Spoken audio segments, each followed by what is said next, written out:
1 de Pedro, capítulo 2.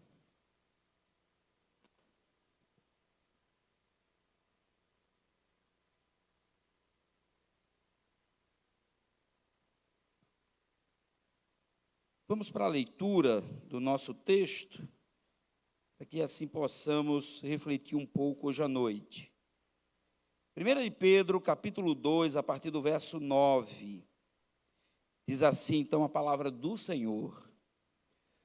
Vocês, porém, são geração eleita, sacerdócio real, nação santa, povo exclusivo de Deus, para anunciar as riquezas daquele que os chamou das trevas para a sua maravilhosa luz.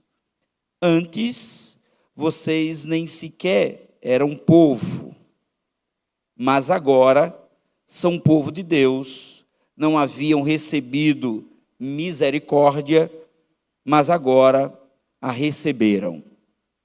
Verso 11.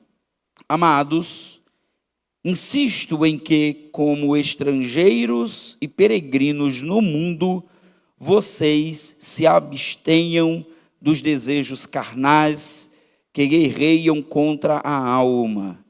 Vivam entre os pagãos de maneira exemplar, para que, mesmo que eles os acusem de praticarem o mal, observem as boas obras que vocês praticam e glorifiquem a Deus no dia da sua intervenção. Em algumas versões tem visitação. Muito bem. Deixa eu explicar algo importante para vocês antes de nós continuarmos com a nossa reflexão aqui. Nós estamos numa série de mensagens onde temos feito uma reflexão sobre a ideia de uma igreja que está presente no mundo e que serve ao mundo. É a nossa intenção em nossas conversas aqui. E eu tenho duas coisas para explicar a vocês. Primeiro, por que nós criamos as séries? Porque nós acreditamos que um ensino que seja regular, no sentido de que ele segue quase que uma trilha, fica mais fácil de nós entendermos. O que é que isso significa dizer? Que quando nós estamos numa série de mensagens, ela tem começo, meio e fim. Cada mensagem não é um fim em si mesma, mas ela faz parte de um contexto maior, de uma ideia maior. Então, o que nós queremos é que no final desta série, nós possamos ter uma visão mais ampla daquele tema. No caso, o nosso tema estamos falando sobre uma igreja para o mundo, uma igreja que vive para a missão de Deus no mundo. E como é que isso acontece? Como a palavra de Deus, a Bíblia, ela nos ajuda a entender tudo isso. Como é que ela nos ajuda a perceber a ação de Deus na história e o que isso tem a ver com a gente. E por que nós fazemos desta forma? Porque nós buscamos fazer essas reflexões a partir dessa metodologia, para que, de alguma forma, a sua própria leitura da Bíblia, ela não se resuma a leituras ou normativas. Isso quer dizer, você abre a Bíblia só para ouvir alguma ordem que Deus tem para dar, né? Não faça isso, não faça aquilo, não faça aquilo outro. Nem também você acabe usando as Escrituras para fazer uma leitura meio que mágica, né? Vou encontrar aqui algo que Deus tem para a minha vida hoje, e aí eu aponto o dedo e de repente vem um versículo que foi uma chave que foi virada, e aí, que coisa, olha, Deus falou comigo. A ideia também não é sermos racionais ao ponto de negarmos o poder e a ação do Espírito de Deus nos dias de hoje, como ele atua trazendo a luz aos nossos olhos e à nossa mente, né? Iluminando a nossa mente e trazendo fogo ao nosso coração sobre como nós temos um Deus que age também sobre as nossas vidas, sobre a nossa história pessoal. Mas a ideia geral que nós queremos é que você saia daqui fazendo essa reflexão. Por isso que nós dizemos, quando você perde uma mensagem, você pode estar perdendo a explicação de alguma outra ou ampliação de alguma outra coisa que nós estávamos falando. Por isso que nós trabalhamos e insistimos que você esteja, se possível, evidentemente, todos os domingos conosco para fazermos estas reflexões. O segundo ponto que eu gostaria de mencionar aqui, baseado especificamente nessa série, é que eu tenho utilizado uma palavra que se torna, pelo menos nessas 4 primeiras mensagens, uma palavrinha que ela às vezes não é bem entendida, ou às vezes é interpretada, interpretada de maneira equivocada. Nós temos usado uma palavra chamada ética.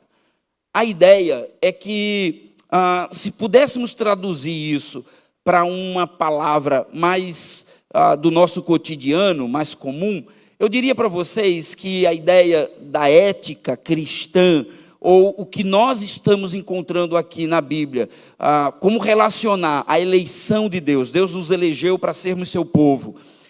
E a missão, Deus nos envia para sermos seu povo ao mundo, anunciando o Evangelho. Entre esses 2 aspectos, existe um jeito de se viver. Existe um padrão, uma forma, uma vida a ser falada, espelhada, anunciada. E o problema é que muitas vezes nós pegamos esse padrão, que é essa ética, que é esse modelo, esse exemplo, né, que nós devemos apresentar ao mundo. Às vezes nós pegamos isso e transformamos num legalismo. Então nós esquecemos que é Deus quem age, que é Deus quem atua, e tentamos, por meio de uma vida ética, isso quer dizer, o que é que eu devo fazer como em obediência a Deus, eu tomo isso como sendo o papel principal. E a obediência a Deus é o resultado de uma consciência que eu tenho do que Deus fez primeiro por mim. Eu não faço nada para que Deus faça por mim alguma coisa. O que eu faço não move Deus para fazer alguma coisa por mim. Deus faz alguma coisa por mim. Aí eu me movimento e digo, como gratidão, eu preciso ser fiel a Ele, eu preciso ser obediente a Ele, eu preciso ter uma vida ética, eu preciso ter uma vida com uma moral bem definida. Vocês entendem? Então, é só para que você compreenda como é que funciona, pelo menos a nossa ideia principal, como é que funciona essa trilha, né, esse processo, até que nós possamos, de fato, chegar a uma conclusão. Qual é a razão que nós estamos aqui? Por que nós estamos aqui? Por que nós servimos ao Senhor? Então, dito isto, eu gostaria então de continuar compartilhando com vocês essas reflexões a respeito da nossa fé e da nossa experiência com o Senhor Jesus enquanto igreja, né, enquanto comunidade de Jesus. Ora, o nosso alvo, né, nessa série é fazer com que possamos compreender a dimensão maior da igreja.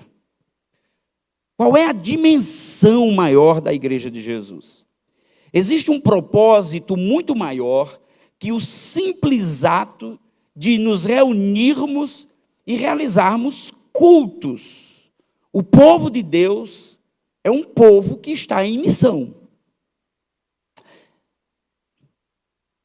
Não é fácil comunicar às pessoas, falar aos crentes sobre uma mudança de paradigma, um jeito de se ver e de se enxergar a igreja. Não é fácil. Não é fácil ver vocês olhando às vezes para mim, tentando entender alguma coisa do que eu estou falando, porque de repente algumas coisas estão na minha cabeça e eu fico com aquela sensação: será que está chegando de fato a vocês? Vocês compreendem a Bíblia da mesma forma como eu compreendo? A leitura que vocês têm feito da palavra de Deus tem sido a mesma leitura que de repente eu tenho feito? Porque a sensação que me passa é que ser crente, estar na igreja, participar dos cultos, é basicamente cumprir algumas tarefas. Tipo, tem dia de culto de domingo à noite, tem dia de escola de ensino, tem dia de culto de oração, tem dia de pequeno grupo, tem dia disso, tem dia daquilo. E aí nós começamos a nos identificar, enquanto cristãos, como pessoas que cumprem essas tarefas.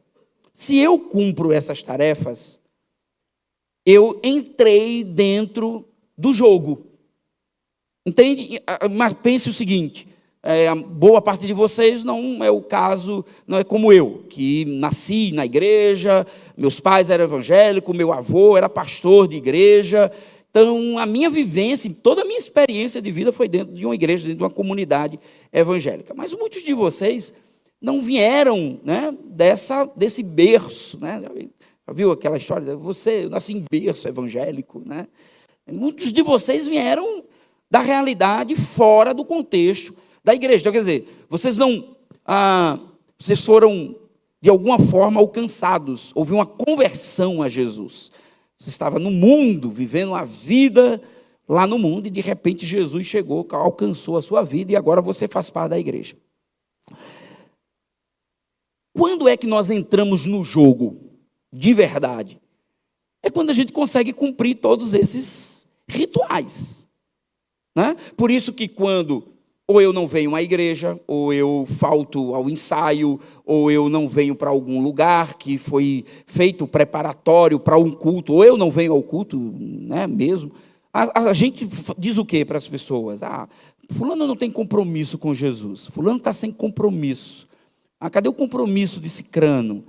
Né? Por que ele não está comprometido com a igreja, não está comprometido com as coisas do evangelho?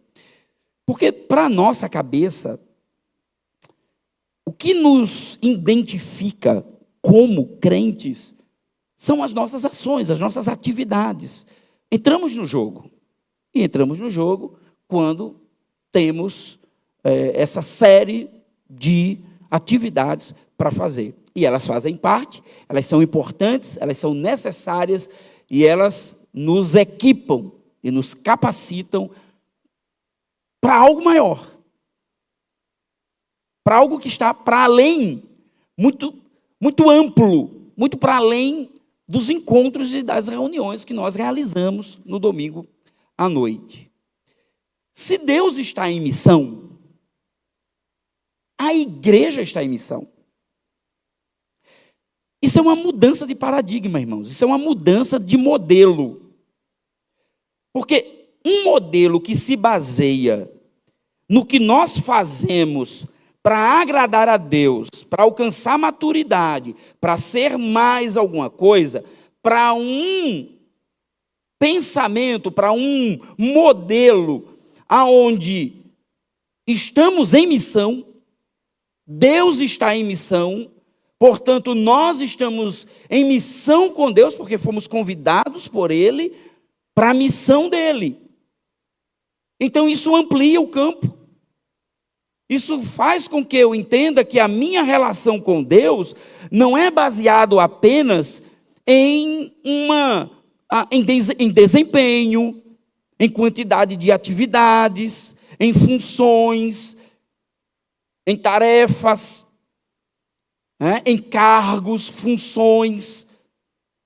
O que ocorre é que, a partir de então, eu começo a entender que Deus tem um plano.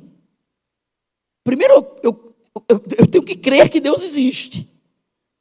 Eu crendo que Deus existe, eu creio que Ele tem um plano.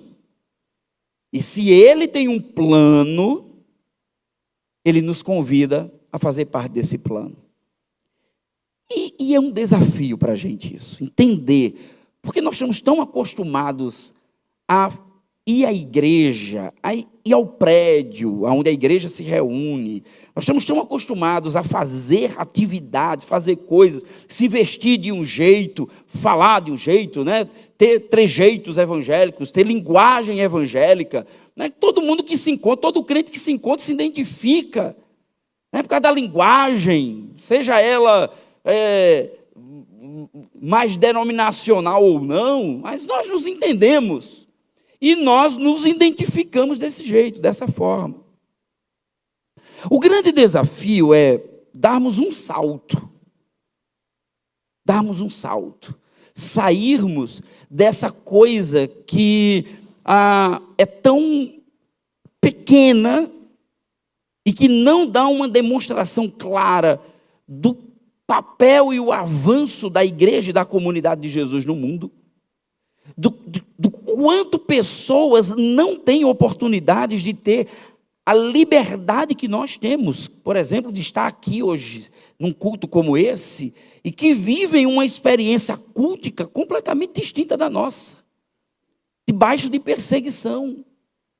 De repente, pessoas que não conseguem viver e ter a liberdade das mesmas experiências que temos. Portanto, estamos em missão porque Deus é um Deus missionário. É um Deus que está em missão. É um Deus que está ativo, atuando no mundo. E Ele diz assim: venham participar comigo desse processo aonde eu anuncio ao mundo as boas novas do Evangelho. As boas notícias do Evangelho.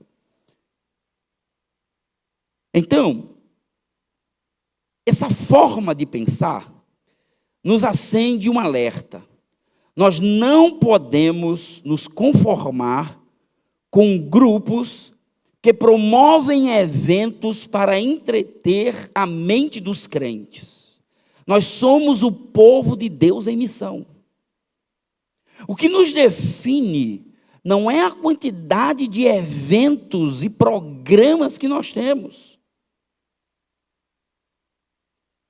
Eu pude viver durante muito tempo da minha vida cristã momentos nas minhas experiências de fé com a igreja, e eu tenho vivido isso tanto como pastor, como membro de igreja, o esforço que os meus líderes tinham, as lideranças da igreja que eu fiz parte, o esforço que eles tinham para manter a gente na igreja. O esforço que eles faziam para que as pessoas não se desviassem, para que as pessoas não desistissem da igreja, ou que as pessoas não saíssem da igreja. Então eles inventavam de tudo, eles inventavam programações para todos os gostos, para que a gente se mantivesse ali, firmes, constantes. E o que menos eu conseguia ver, olhando hoje, claro, não naquela época, é o quanto pouco de missão nos davam. Tudo era um evento. Evangelizar era um evento, pregar era um evento, congresso para homens é um evento, congresso para mulheres é um evento. Culto de domingo, inclusive, às vezes é um evento. E nós não conseguimos nos identificar com Deus no projeto dele, na missão dele. E aí ficamos tentando meio que ajudar Deus no projeto dele. Senhor, estamos aqui como baluartes do Senhor, soldados de Jesus, vamos impedir que o inimigo lace os crentes e os leve para o inferno, ou os leve para o mundo, porque precisamos que eles se mantenham firmes na igreja. Então, tome isso, tome aquilo, tome mais aquilo. E era mais dose de coisas. Eu vivenciei muitas essas experiências. Até o dia que me veio um questionamento. E o questionamento não era não ter mais esses encontros e esses eventos, mas era, a gente precisa ressignificar isso. Nós precisamos dar um sentido para isso. Nós precisamos fazer com que as pessoas que venham para um encontro, seja um congresso, seja o que for, ele venha sabendo que está sendo munido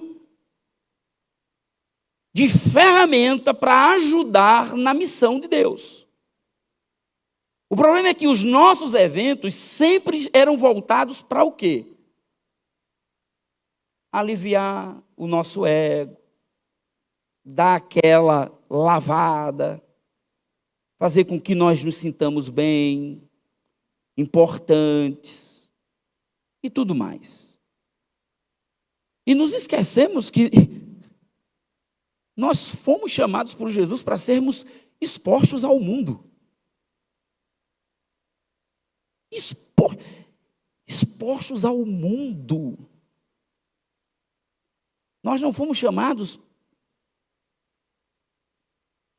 para sermos entretidos. Nós somos chamados para incomodar o mundo e ser exposto a ele. É muito bom esse lugar, ele é agradável, ele nos protege, ele nos guarda. Mas acredite, isso aqui não é tudo sobre o Evangelho. Isso aqui não é tudo sobre o reino. Portanto, Pedro, ele nos ajuda a ampliar essa expectativa na sua carta. Então, nós vamos compreender como podemos, à luz do Novo Testamento, avançar na compreensão vocacional, ética e missional da igreja. Uma igreja que foi eleita por Deus, como Israel foi eleito. Uma igreja que tem uma missão e no centro dessa missão tem o testemunho e a imagem dela para o mundo. Quem olha para a igreja não vê um bando de gente se reunindo para levantar as mãos para o alto e dizer, Deus é maravilhoso. Além disso, o mundo espera e aguarda de nós esse modelo e exemplo. Testemunho. Então, Pedro nos ajuda a pensar isso. Portanto, nós vamos ver essas três dimensões vocacionais, essas três dimensões vocacional, ética e missional, nesse pequeno trecho do apóstolo Pedro. Então, vejam bem, ele começa dizendo, vocês, porém, são raça eleita, sacerdócio real, nação santa, povo de propriedade exclusiva de Deus. E daqui a pouco a gente vê a segunda parte. Nesse primeiro ponto, reafirmamos que a igreja, assim como Israel, é escolhida por Deus. A igreja, ela não faz nada para ganhar pontos com Deus. Deus amou a igreja e Deus ama a igreja. Deus toma a iniciativa. Deus faz uma aliança com Abraão. Diz que ele será pai de uma grande nação. E mais do que isso, diz que por meio dele, ele abençoaria todas as nações.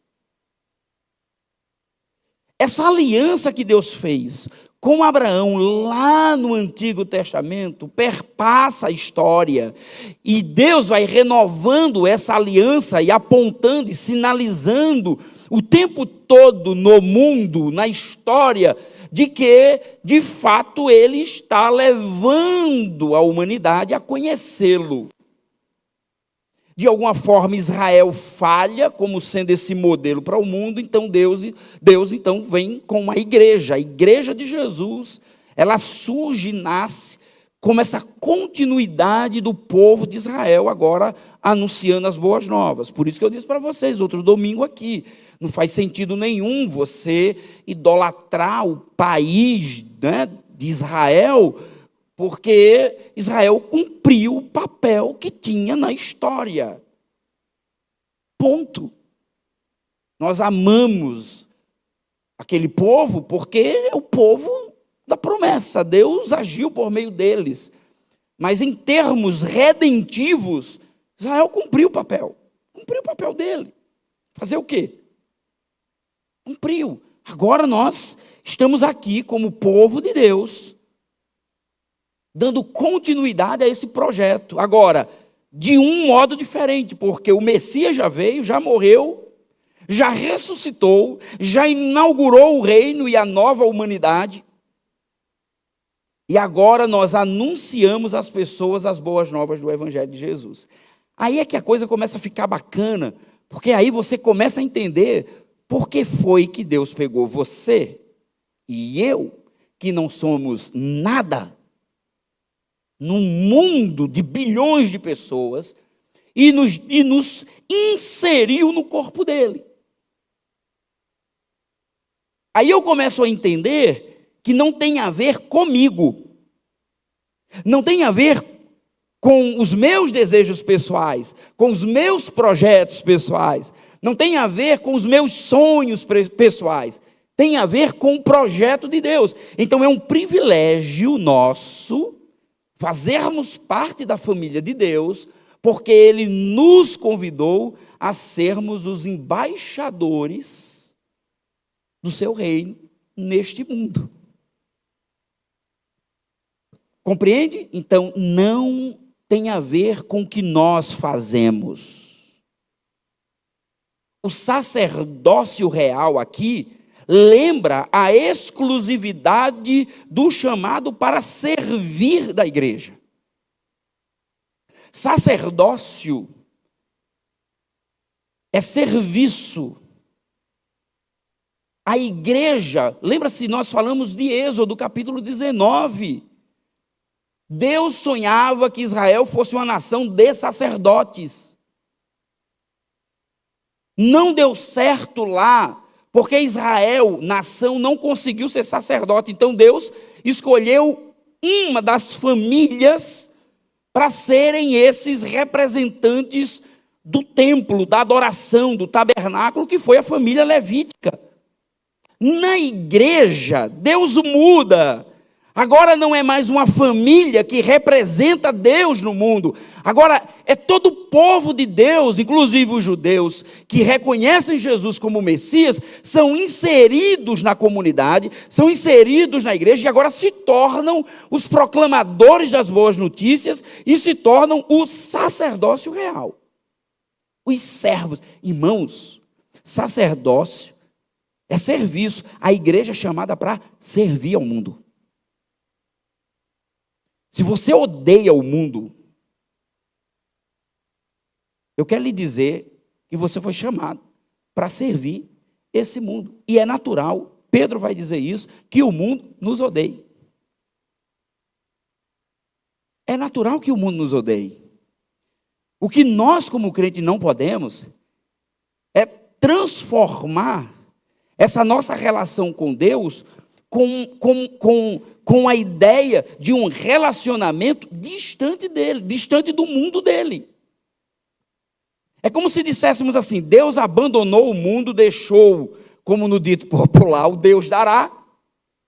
Então, Agora ele pegou alguns pingados da sua criação humana, pegou alguns deles e colocou dentro de uma redoma, guardou, está esperando o dia em que ele volte, para que assim então ele leve todo mundo protegido, guardado para o céu, e o mundo vai explodir, vai derreter. Se você aprendeu isso, lhe ensinaram errado.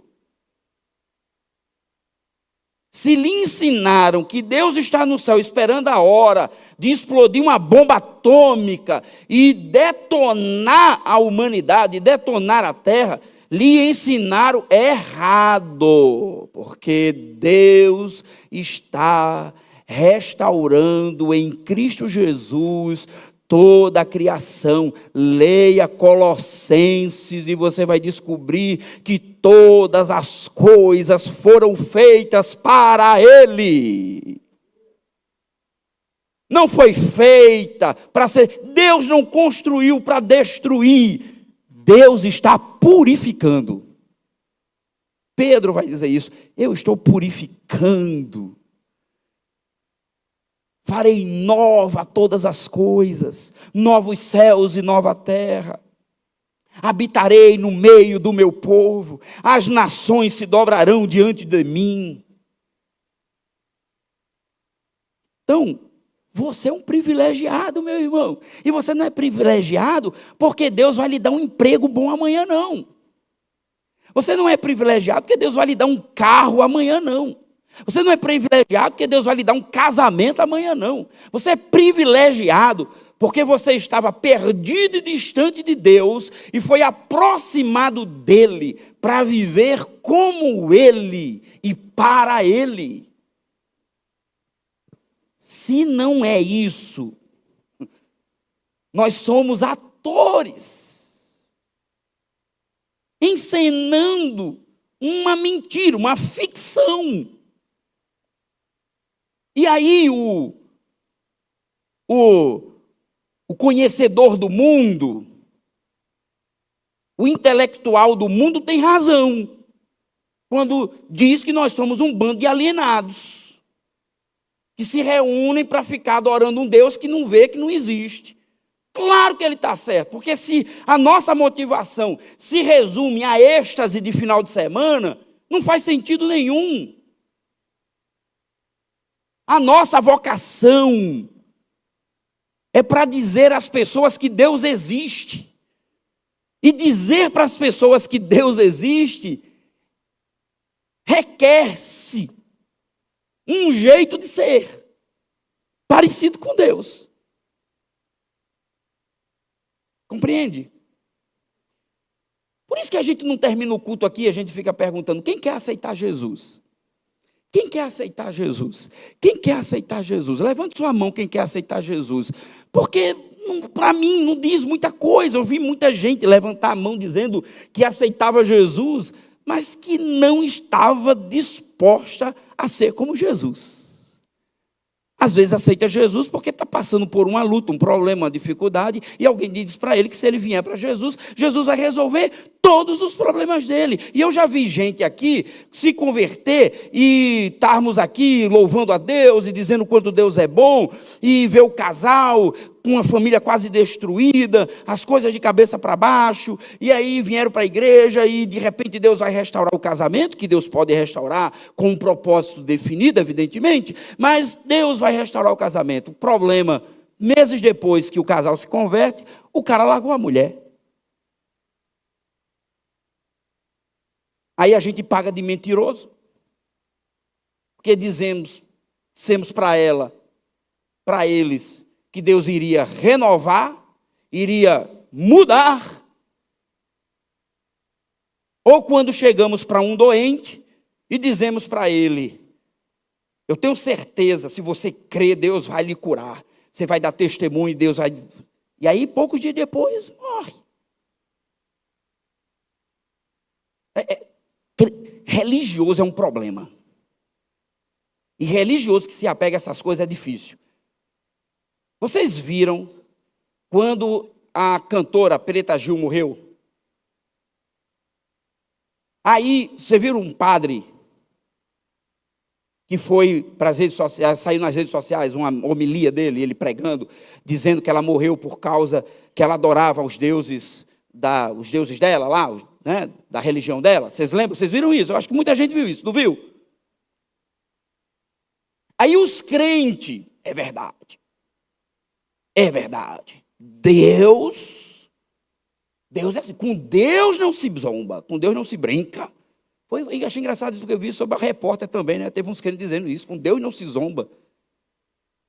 Fizeram isso com a outra que disse que queria ver o presidente dos Estados Unidos, fazer uma macumbinha para o presidente dos Estados Unidos, aí adoeceu, aí os crentes foram para a rede social, com Deus não se zomba, com Deus não se zomba.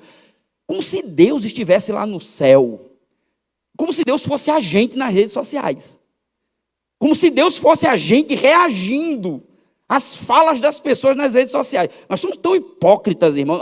Tem coisa que é difícil de engolir, me perdoe. Tem coisa que é difícil. Aí veja bem,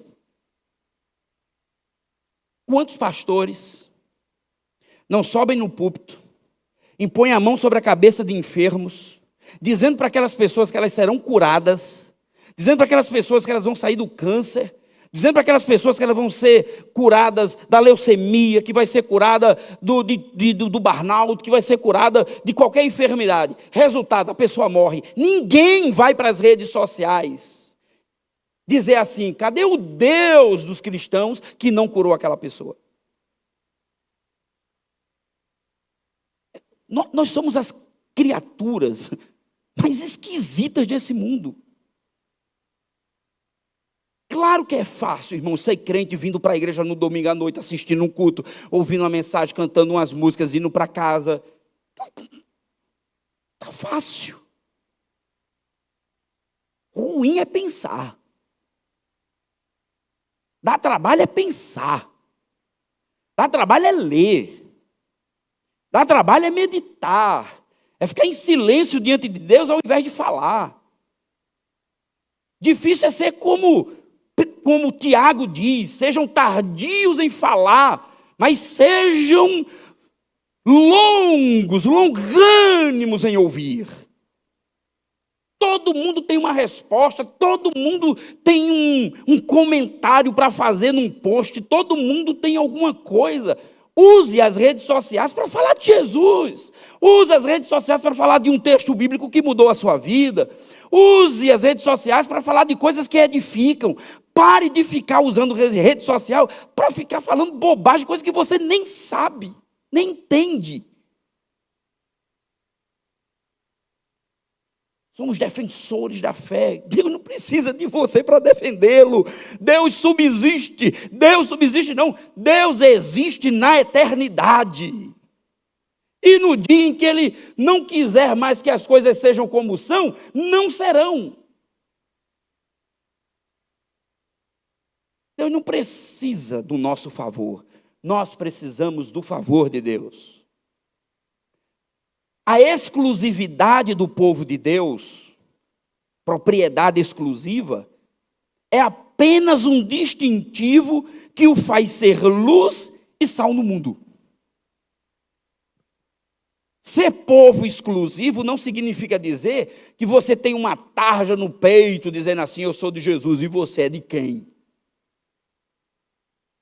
Ser de Jesus, exclusividade de Deus, é porque Deus lhe tirou e lhe colocou no lugar e disse assim: agora eu quero que você volte para lá e seja influência, você seja sal e luz aonde você estiver. Deus lhe escolheu para isso. Para isso. Então essa é a primeira parte lá do verso 9.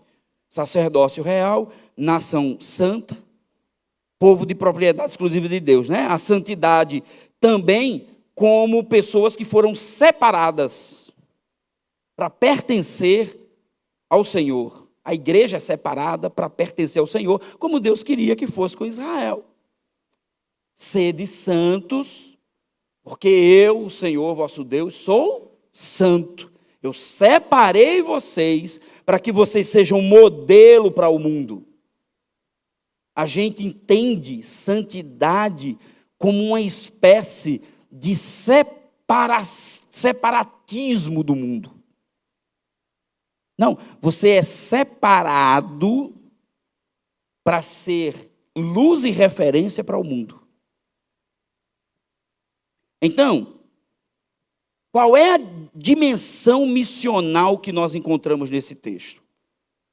O versos 9, ao 10, ele diz isso, principalmente a partir da segunda parte. Quando ele diz assim, olha, então vocês são sacerdócio real, nação santa, povo de propriedade exclusiva de Deus, para um propósito. Então, por que Deus lhe elegeu? Por que você é propriedade exclusiva de Deus? Por que você é nação santa de Deus? Sacerdócio, eleito. Por que tudo isso? Para anunciar as grandezas daquele que os chamou das trevas para a sua maravilhosa luz. Antes, vocês nem sequer eram povo, mas agora são povo de Deus. Não haviam recebido misericórdia, mas agora a receberam. Pegou a visão? Pegou a visão? Por que você é sacerdócio real? Por que você é nação santa? Por que você é propriedade exclusiva de Deus? Para que você anuncie as grandezas de Deus àqueles que ainda não conhecem. É muito importante nós atentarmos que a eleição, o sacerdócio, a santidade e o exclusivismo têm um propósito definido. Nossa fé, nossa tarefa é sermos testemunhas de Cristo no mundo por meio destes aspectos. Como o mundo, como as pessoas saberão quem é Deus? Por meio do sacerdócio da igreja, do serviço dela, da sua santidade. Ela parece com Deus, da sua eleição, do seu ato de estar separado para Deus. É assim que o mundo conhece as grandezas de Deus. E quais são as grandezas que Pedro se refere aqui? As boas novas do Evangelho, que aponta ao mundo restauração completa de toda a criação, falar do poder da sua ressurreição, que é a nossa esperança. Quais são as grandezas? São as boas novas. Deus está recriando tudo. Deus está refazendo todas as coisas. Deus está governando. Deus está restabelecendo a ordem. Deus um dia virá e definitivamente implantará o seu reino. Comparados a Israel, antes estávamos distantes do amor de Deus. Apesar da aliança de Deus em abençoar todas as nações, somente em Cristo se concretiza a promessa. Somente em Cristo nós sabemos que aquilo que Deus prometeu a Abraão se cumpriu. E aí vem a terceira parte. Modelos para o mundo. Essa é a dimensão ética. Já sabemos que fomos eleitos e já sabemos que aquilo que somos para que o mundo saiba quem é Deus. Agora, como é que isso funciona? Versos 11 ao 12 ele diz: Amados, insisto em que, como estrangeiros e peregrinos no mundo, vocês se abstenham dos desejos carnais que guerreiam contra a alma. Vivam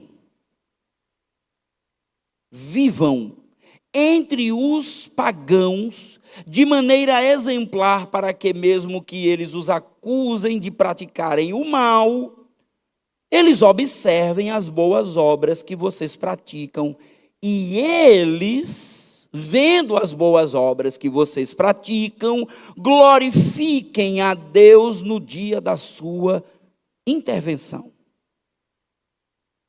A dimensão ética, que é aquilo que nós fazemos, agora está presente nesse trecho como expressão da nossa missão.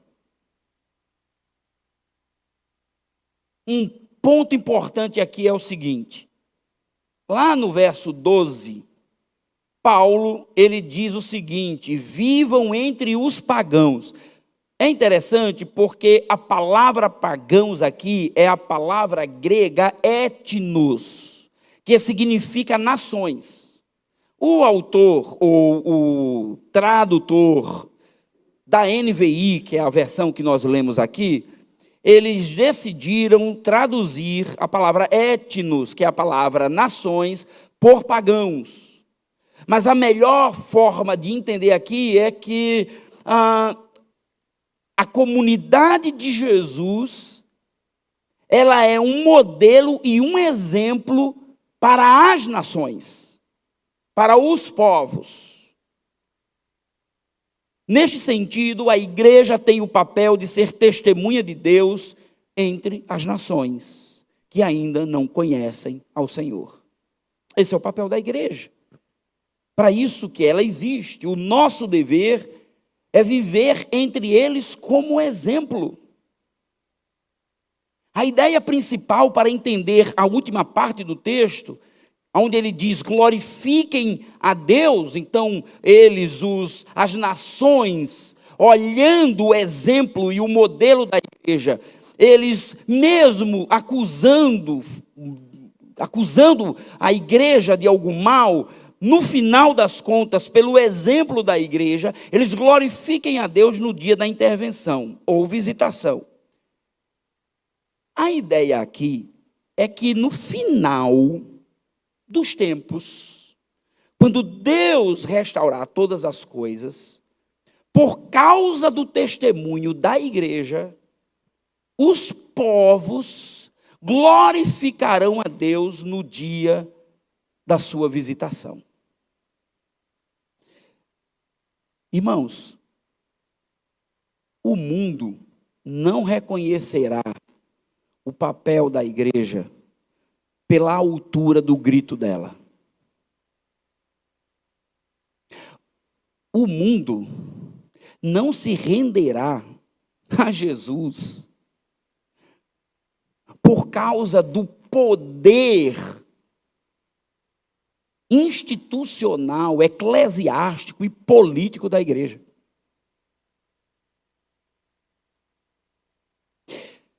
Deus, o Deus que nós conhecemos nessa Bíblia aqui, ele não tem interesse no poder deste mundo.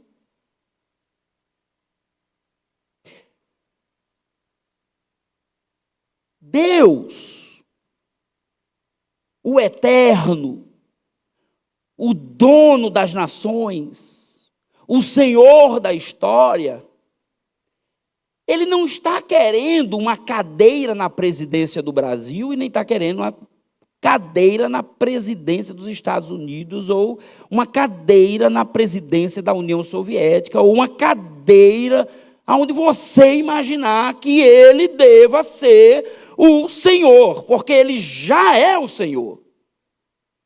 E não há um indivíduo neste mundo, que você goste ou não goste, que não esteja ali por causa dele.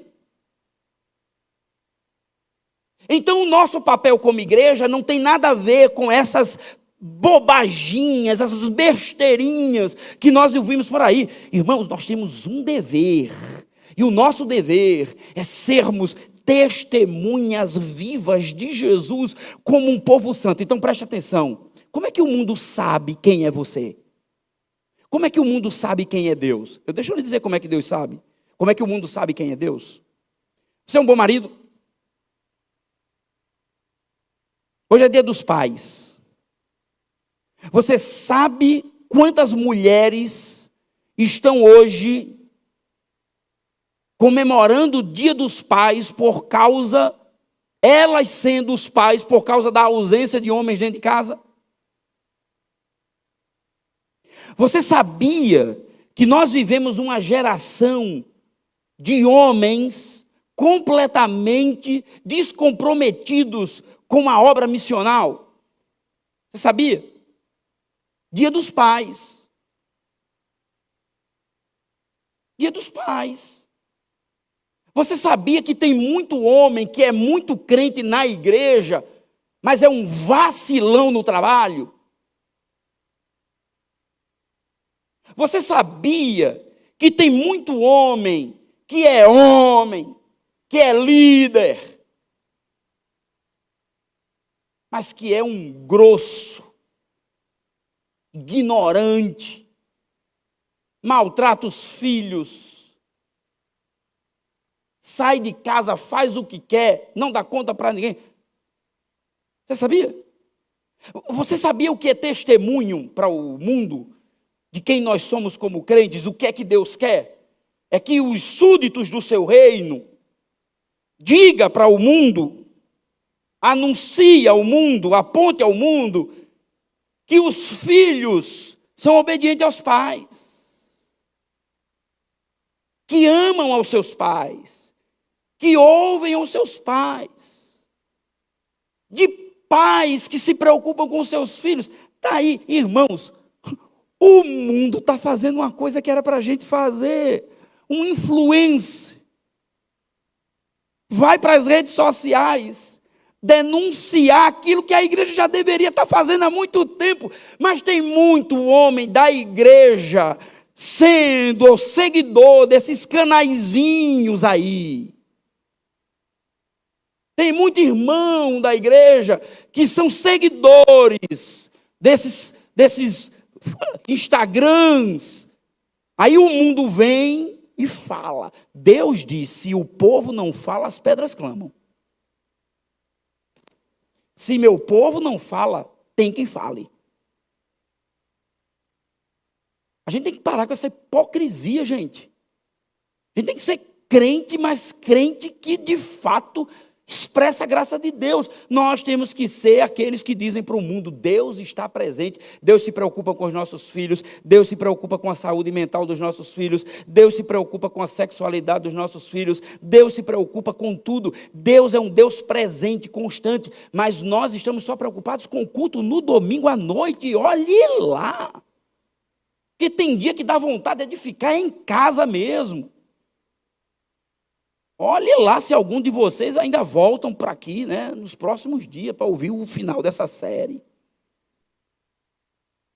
Porque nos acostumamos, irmãos. A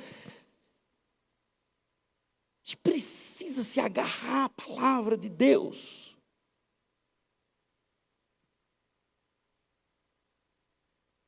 Na prática, o nosso dever é ser sendo exemplo para o mundo. As nações conheçam o Senhor. O modo como vivemos, e Paulo insiste em que andemos conforme o padrão do Evangelho, é o rastro de sal e luz que deixamos no mundo. Quais são os rastros de sal e luz que você tem deixado no seu trabalho, na sua casa, na sua família? Se um dia eu sentar com um filho seu e perguntar: como é que é o papai em casa? Você vai ficar tranquilo? Se eu chegar para sua esposa e perguntar: e aí, minha irmã, como é que é o maridão? Você vai ficar tranquilo?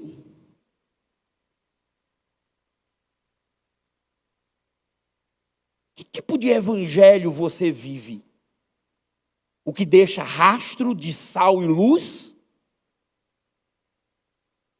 Ou que só é da aparência?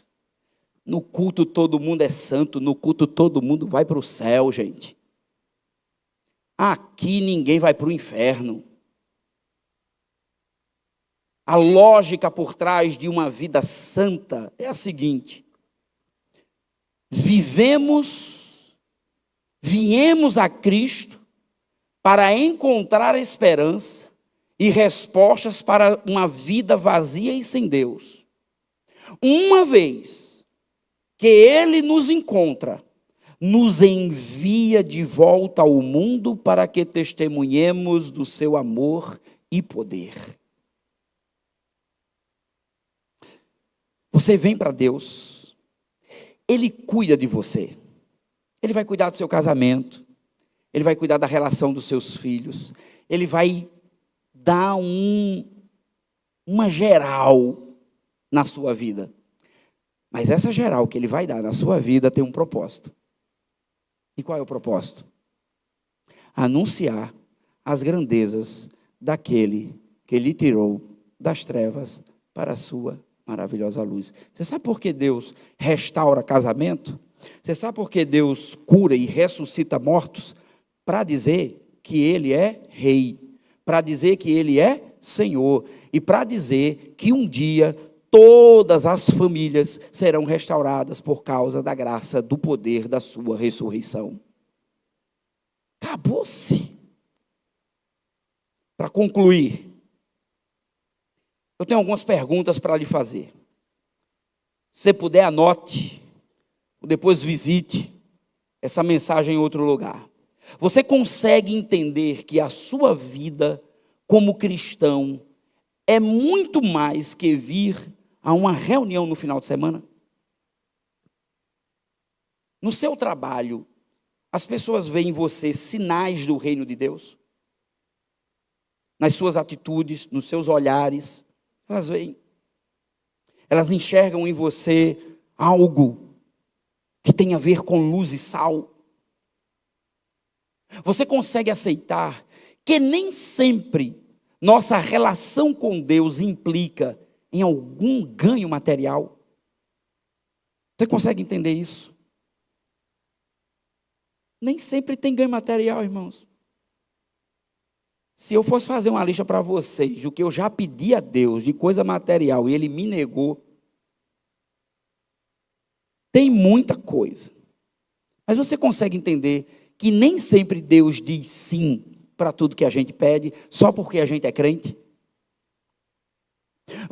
Aliás, Tiago diz isso, né? Pedis e não recebeis, porque pedis mal. Porque você pede para quê? Seu próprio prazer. Isso não diz nada para você, não. Porque o pregador da prosperidade, ele não vai achar esse texto. Mas você que é crente, que lê a Bíblia e ama Jesus, você tem que encontrar. Você não pode dizer que não conhece esse texto, você deve conhecer. Porque nem sempre Deus atende os nossos caprichos. Você consegue aceitar que a vida cristã e sua filiação à igreja não se resume a eventos? Você consegue aceitar isso? De que nós não estamos aqui só para preencher programas e eventos que a igreja promove? Você entende que devemos, em nossas vidas, uma oportunidade de sermos, nós devemos ter em nossas vidas, oportunidade de sermos testemunhas ao mundo, por meio do nosso exemplo? Consegue entender que a sua vida é um modelo para o mundo, seu casamento é um modelo para o seu vizinho que não conhece a Jesus, que está com um casamento indo de mal a pior? Você consegue entender isso? Você consegue entender, meu filho, adolescente, jovem, que a sua obediência aos pais é um modelo para o seu amigo que é desobediente, que não respeita os pais? Você consegue entender? Você consegue entender, irmão, você no seu trabalho, que a sua ética, a maneira como você lida com as questões do seu trabalho, seja privado, seja público, elas implicam que você ali é uma testemunha fiel de um Deus ético e honesto? Você consegue entender isso? Faz parte do seu perfil, do seu contexto evangélico?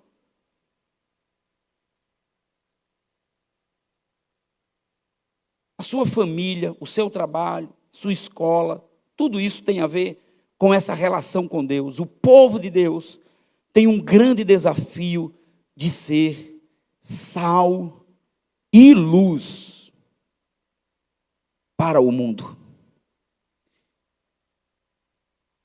Irmãos, eu sonho com uma igreja que cresça. Eu sonho com mais pessoas se rendendo a Jesus. Eu sonho com mais pessoas trazendo outras pessoas para cá. Eu espero que essa igreja cresça. Eu espero que nós tenhamos 2, 3 cultos. Mas deixa eu dizer uma coisa para vocês. O meu sonho não é pautado na vaidade de alguém que quer ter igreja grande e grandes números. Outra coisa, tudo que nós fizermos nesta igreja, seja um congresso, seja um evento específico, todos eles precisam estar alinhados com a visão e a missão desta igreja. A visão de uma igreja que está para a missão de Deus. Não faremos nada nesta igreja para prender você. Não faremos nada nesta igreja para fazer com que você se sinta responsável a vir para cá. Queremos que você entenda que vir para cá é um privilégio que muitos não têm. Porque quando Jesus veio e olhou os fariseus e os saduceus, e lá no capítulo 11 de Mateus ele diz: vinde a mim todos vós cansados e sobrecarregados, e eu vos aliviarei. Tomai sobre vós o meu jugo e aprendei de mim, que sou manso e humilde de coração, e encontrareis descanso para as vossas almas, porque o meu jugo é o quê? Suave, e o meu fardo é leve. Você sabe para quem Jesus estava dizendo isso? Você acha que Jesus estava dizendo isso para os não crentes aceitarem Jesus? Jesus não estava dizendo isso para os não crentes para aceitar Jesus, não, irmão. Jesus estava dizendo isso para os religiosos. Jesus estava dizendo isso para os crentes. Para os fariseus e saduceus, que faziam o quê? Impunham sobre os ombros das pessoas o quê? Fardos, e ele diz, Jesus não diz assim, venha para mim que a vida comigo é livre, você faz o que você, quando você quiser. Não, ele diz, não, venha para mim, vamos trocar esse jugo pesado que você está carregando, que os fariseus, os doutores da lei e os doutores, enfim, toda essa turma aí religiosa, não consegue carregar com um dedo. Venham para mim, porque o que eu tenho para vocês é mais leve. Mais leve. Eu espero que toda a nossa história futura seja a história de uma igreja comprometida com a missão de Deus. Discípulos e discípulas. Amantes de Jesus. Comprometidos em fazer com que Jesus seja conhecido, porque Jesus lhe conheceu na sua desgraça e na sua miséria, e ele lhe tirou das trevas, e ele lhe colocou no reino do Filho do seu amor. Então venha para Jesus, não para ganhar coisas, venha para Jesus para ser um doador, um servo, um diácono, alguém que está com o Senhor, invadindo as portas do inferno, porque elas não prevalecem contra a igreja do Senhor Jesus. Amém?